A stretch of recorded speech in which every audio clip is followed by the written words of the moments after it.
Bonjour, on va apprendre aujourd'hui comment analyser le comportement d'une fonction intéressante polynomiale. Intéressante dans le sens qu'elle est plus difficile que simplement une quadratique. On va avoir besoin d'utiliser notre outil spécial, la dérivée, afin de trouver ces points importants. Les points importants se rapportent aux points d'inflexion qu'on va voir plus tard, et puis les minimums et maximums de la fonction. Donc, comme les sommets, on pourrait dire. Normalement, on voudrait factoriser ceci, mais ce serait trop difficile. Ce qu'on va faire, on va trouver la dérivée de la fonction. En effet, on va créer un tableau. Ça va être important de bien organiser ces données en tableau ici, avec les x importants, notre fonction, notre première dérivée et notre deuxième dérivée. Pour l'instant, votre tableau va être vide au début. Vous allez le remplir un nombre à la fois, comme je l'ai fait ici plus tard. Pour trouver les points importants, on va faire la dérivée de la fonction. Les points importants, ça va nous donner justement les sommets, parce qu'on rappelle qu'un sommet, on a la dérivée ou la pente qui est plate, ici. Que ce soit un sommet comme ça, ou comme ça va être plat. Donc, on fait la dérivée de notre fonction, ça donne moins 6x à la 2 plus 22x. Et on peut résoudre lorsque ceci égale 0 pour trouver justement ces points clés. On peut résoudre ceci et ce qu'on trouve, c'est que lorsque x égale 0, 0 carré, ça c'est une réponse. Ou lorsqu'on trouve que x égale 3,6666, on a justement une pente qui est égale à 0. Donc, c'est comme ça qu'on a trouvé nos points clés de 0 et de 3,6. Maintenant, pour les points d'inflexion, on va utiliser la deuxième dérivée. C'est simplement la dérivée de la première dérivée. On va avoir moins 12x plus 22. Encore une fois, on veut savoir lorsque la deuxième dérivée, il y a une valeur qui se balance, qui va d'un positif vers un négatif. Et c'est lorsqu'on a la solution à cette équation. Je l'ai déjà fait, et c'est lorsque x égale 1,83 périodique. Donc, lorsqu'on met 1,83 périodique, ça nous donne une deuxième dérivée de 0, ou une pente de pente égale à 0. Alors, c'est ainsi qu'on trouve tous nos x qui sont les points clés de notre fonction, qui sont ici. Par la suite, on doit continuer à remplir le tableau en remplaçant la valeur de ce x dans l'équation qui est là. On trouve la réponse. La valeur de ce x-là dans l'équation, on trouve la réponse, et ainsi de suite. On va devoir aussi trouver le f' à différents points. On le sait déjà, pour celle-ci, ce sont nos zéros. Et celui-ci, c'est le point d'inflexion, celui du milieu, qui a une deuxième dérivée de 0 et non une première dérivée de 0. Alors, pour trouver, par exemple, la deuxième dérivée ici de ce point-là, on va prendre 0. On va mettre 0 dans notre équation de deuxième dérivée et ça va nous donner 22. Donc, c'est ainsi qu'on a procédé. On a trouvé une valeur à la fois. OK. Excellent. Maintenant, on peut regarder ce qui se passe entre les points clés. On veut simplement savoir si ça va être positif ou négatif comme valeur. Donc, si on a une valeur pour la pente ici, lorsque le x est égal à 1, disons, un nombre plus grand que 0, eh bien, on va avoir un nombre qui est plus grand que 0, mais plus petit que 1,8333. On pourrait avoir 1. Si on met 1 dans l'équation qui est ici, on va avoir moins 6 plus 22, et ça donne un nombre qui est positif. On n'a pas besoin du nombre en tant que tel, on veut juste savoir si c'est positif ou négatif. Alors, la pente f' de x, va être positif lorsque x égale 1. Parce que 1 serait un bon nombre simple à utiliser qui est entre 0 et 1,8333. C'est positif. Ensuite, lorsqu'on a un nombre plus grand que 1,83 périodique et plus petit que 3,6 périodique, on pourrait prendre par exemple 2. On peut voir qu'est-ce qui va se passer lorsqu'on met 2 dans cette équation. Alors, on va avoir moins 24 plus 44, ce qui donne un nombre positif. OK. Si on va à un nombre plus grand que 3,6 périodique, par exemple 4. Alors, dans notre équation ici, on peut mettre 4 et ça va nous donner 16 fois moins 6 qui nous donne moins 16 fois 6,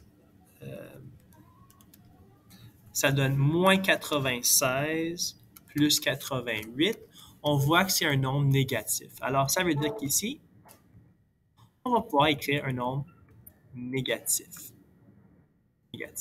On procéderait de la même façon pour la deuxième dérivée, pour savoir qu'est-ce qui se passe, par exemple, si on avait un nombre comme 1, 2 et 4 ici. Alors, pour la deuxième dérivée, lorsqu'on a un nombre comme 1, ça va être positif. Lorsqu'on a un nombre comme 2, ça va être négatif. Lorsqu'on a un nombre comme 4, on va avoir un nombre négatif. On pourrait aussi aller à la gauche de 0 ici, si on a un nombre négatif pour la pente. On va avoir, je crois, une pente négative. Et puis ici, on va avoir une pente positive.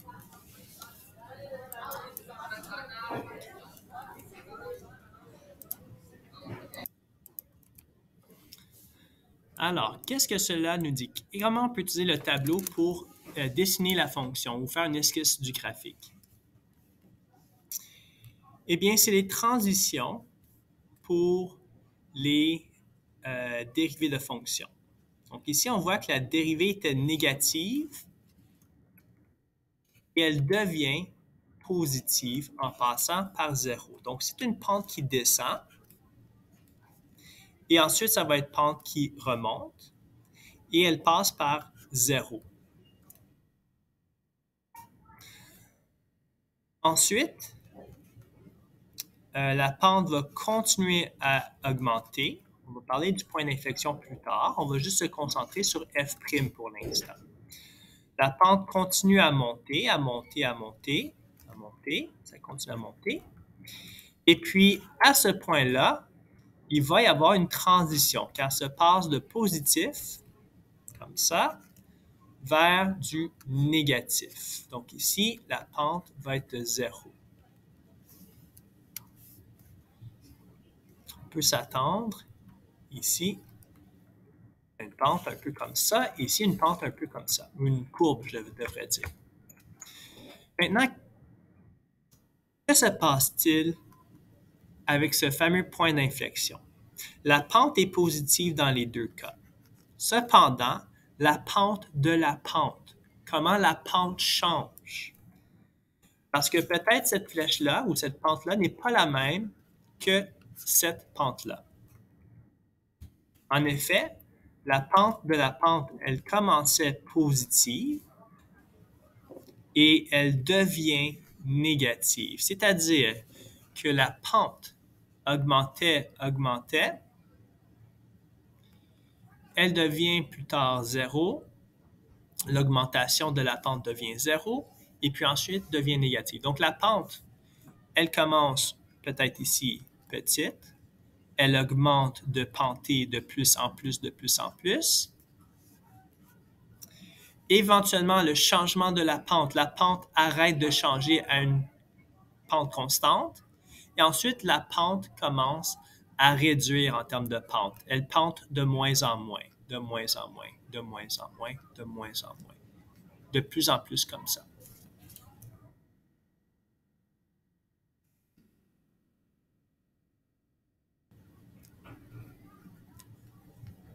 De plus en plus vers le zéro, justement, vers la pente négative. Alors, on a un zéro ici, on a la pente qui augmente, et ensuite qui arrête de changer, et ensuite bascule vers une pente qui réduit, qui devient de plus en plus proche de zéro. Et si j'enlève les flèches ici, on va avoir ici une allure comme ça, une allure comme ça, et on réalise finalement que ici, le point d'inflexion dont je parlais tout le long, c'est le moment dans le graphique où on a une parabole qui est ouverte vers le haut, une positive, et qui va vers une parabole ouverte vers le bas, négative. Donc, on peut voir ici qu'il y a un changement de parabole. On va avoir une parabole comme ça, une parabole comme ça. Et ce point-là, c'est le point où la concavité a changé. C'est le point d'inflexion. Alors, si on va voir dans le graphique, ça ressemble à ceci. Alors, on a le fameux x égale 0. On a le fameux x égale 3,66. L'autre sommet. Voici nos deux sommets. Sommet et puis sommet. Et puis, on a un point d'inflexion. Parce qu'au début, on peut voir la courbe, elle est bien parabolique vers le haut. Mais éventuellement, la courbe, elle devient une ligne droite. Ici, elle continue à courber vers le haut, elle continue à augmenter vers le haut, mais éventuellement, elle va frapper un bout où elle va concaver vers le bas. Et il y a un point à peu près au milieu de ces deux paraboles où ça change la courbature vers le haut à vers le bas. Et ce point-là, justement, c'est juste ici. Alors, avant ce point-là, ça courbe vers le haut, et après ce point-là, ça courbe vers le bas.